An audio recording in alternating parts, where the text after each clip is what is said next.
अस्सलामुअलैकुम। तो मैं बना रही हूँ मटन बिरयानी। इसके लिए तो हम पहले कांदा फ्राई करके ले लेंगे। कांदा फ्राई करके उसको छन्नी में निकाल के रखना। छन्नी में निकाल के फिर उसको टिश्यू पेपर पे बिछा देना, तो कांदा एकदम क्रिस्पी रहता है। और इसको फ्रीज़र में फिर हम स्टोर भी करके रख सकते हैं। मैं रखती हूँ क्योंकि और मटन को सीधा कुकर में ही मैं मैरिनेट कर रही हूँ।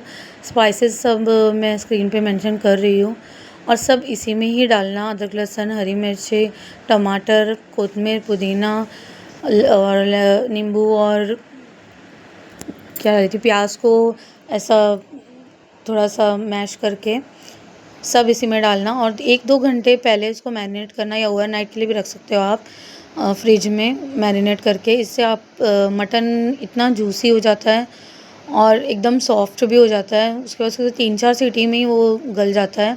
ऐसे तो मैं सोची थी उसको ऐसे ही गला दूँगी मैं बिना सीटी लगाए, मगर इतना टाइम नहीं था, तो इसलिए मुझे 3-4 सीटी लेना पड़ा। और चावल को भी मैं 1 घंटा पहले ही भिगा के रखी थी क्योंकि बासमती राइस है। और फिर पानी में गरम मसाला, अखे खड़े गरम मसाले और कोतमीर, पुदीना, हरी मिर्ची थोड़ी 2-3 चीर के, और फिर नींबू को आधा निचोड़ के डालना, तो उससे चावल है ना बहुत खिले-खिले होते हैं। और थोड़ा-सा 1-2 बूंद तेल भी डालना। चावल में शाइन अच्छी रहती है और एकदम खिले-खिले होते हैं। और उसके बाद जो ऑयल जिससे हमने प्याज फ्राई किए थे, वही ऑयल मैंने मटन में भी डाली, वही यूज़ करी उसको।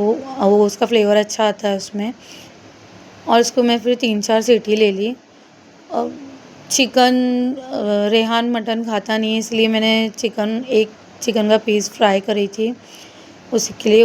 वो खाता नहीं है, बट फ्राई चिकन थोड़ा सा खा लेता है, तो इसीलिए मैंने उसके लिए एक चिकन फ्राई की थी। साइड में मैं शीरकुरमा बना रही थी साजिद को मीठा बहुत पसंद है, इसीलिए उनके लिए कुछ ना कुछ थोड़ा बहुत मतलब मैं रात में कभी कभार बना देती हूँ कि देख के वो खुश हो जाए। और उसके बाद मटन हो गया था, फिर मैं उसकी लेयर लगा रही थी। नीचे से थोड़ा ऑयल डाल के फिर राइस डालना, तो राइस चिपकते नहीं है नीचे टोप में। और फिर उसमें ही कलर डाल के फिर थोड़ा सा कांदा बेस्ता डाल के फिर दूसरी लेयर लगाना। 2 ही लेयर लगाती हूँ मैं, उससे ज़्यादा नहीं लगाती हूँ। और कोतमीर पुदीना मैं चावल बॉईल करने के टाइम पे और मसाला मैरिनेट करने के टाइम पे, मतलब मसाले में उसी में डालती हूँ, इसके ऊपर नहीं डालती हूँ। क्योंकि कोतमीर पुदीना ऊपर डालने से ना भाप से काला हो जाता है, इसीलिए मैं ऊपर से नहीं डालती उसको। और घी थोड़ा सा डालना, उससे स्मेल भी बहुत अच्छी आती है, खुशबू बहुत अच्छी आती है और टेस्टी भी बहुत अच्छी होती है। बहुत अच्छी बनी थी बिरयानी ये। और बिरयानी के साथ मैं ये वाला कचुम्बर बनाती हूँ। उस ककड़ी को मैंने घिस के उसका पानी निकाल दी और फिर उसके अंदर थोड़ी 2 हरी मिर्ची, क्योंकि रेहान जैन तो नहीं खाएंगे ये, मैं और साजिद ही खाएंगे, तो इसीलिए थोड़ी सी हरी मिर्ची और दही, भुना हुआ ज़ीरा और नमक और हरा धनिया डालना है इसमें। बहुत अच्छा फ्लेवर आता है हरा धनिया का उसमें। किसी में मैं कोतमीर बोलती हूँ, कभी हरा धनिया, कभी कोरिएंडर, जो आता है मेरे मुंह में मैं वो बोल देती हूँ। बहुत अच्छा लगता है बिरयानी के साथ ये वाला कचुम्बर। और फिर मैं आपको बता रही थी निकाल के, ऐसे भाप आना चाहिए पूरी जब हम निकाले। और चावल इतने खिले खिले हुए थे, बहुत अच्छी बनी थी बिरयानी माशाल्लाह। सबको बहुत अच्छी लगी थी, साजिद को भी और रेहान जैन को भी। और साइड में मैं दूध पका ही रही थी, बिरयानी बनने तक भी दूध पका ही रही थी। जितना अच्छा दूध पकेगा, मेरी अम्मी बोलते थे शीरकुरमा कभी भी बनाओ तो दूध को अच्छे से पकाओ।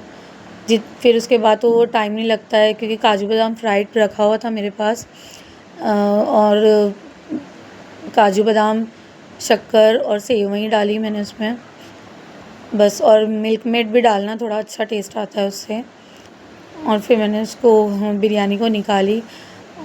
एक टांग ऐसे फ्राई करके रखी थी मैं। और जब भी हम लोग बिरयानी या पुलाव बनाते, साजिद अगर रहेंगे तो हम लोग साथ में ऐसा एक थाली में ही खाते, बहुत अच्छा लगता है।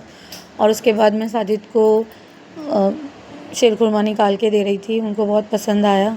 उनको मीठा वैसे भी कुछ भी बहुत पसंद आता है, तो उनके लिए मैं कुछ ना कुछ मीठा बनाते रहती हूँ। और यही छोटी-छोटी खुशियों में ही हम लोग बहुत खुश हो जाते हैं, मतलब वो खुश हो जाते हैं तो उसमें ही मैं बहुत खुश हो जाती हूँ। और उनको पता है मैं किस चीज़ में खुश हो जाती हूँ, तो इसलिए वो भी ये सब लाते रहते हैं खुश करने के लिए।